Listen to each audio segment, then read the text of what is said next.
রহিম। আমি আমি সশ্রদ্ধ চিত্তে তারেক রহমান সশস্ত্র চিত্রে শপথ করিতেছি যে আমি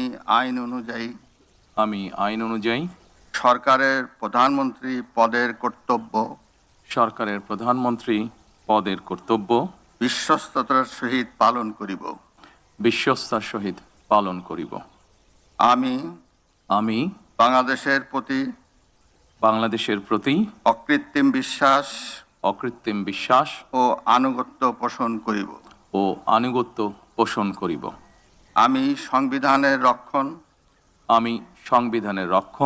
সমর্থন ও নিরাপত্তা বিধান করিব। আমি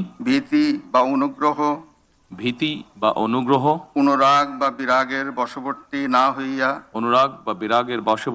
হইয়া সকলের প্রতি আইন অনুযায়ী যথাবিহিত আচরণ করিব। এবার মাননীয় প্রধানমন্ত্রীর গোপনীয়তার শপথ পাঠ পরিচালনা করার জন্য রাষ্ট্রপতি মহোদয়কে বিনীত অনুরোধ জানাচ্ছি। আমি তারেক রহমান সশস্ত্র চিত্রে শপথ করিতেছি যে সরকারের প্রধানমন্ত্রী রূপে যে সকল বিষয় আমার বিবেচনার জন্য আনিত হইবে বা যে সকল বিষয় আমি অবগত হইব তাহা প্রধানমন্ত্রী রূপে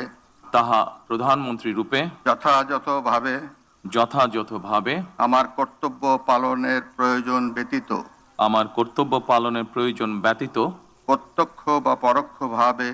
প্রত্যক্ষ বা পরোক্ষভাবে কোনো ব্যক্তিকে জ্ঞাপন করিব না বা কোনো ব্যক্তির নিকট প্রকাশ করিব না। ধন্যবাদ।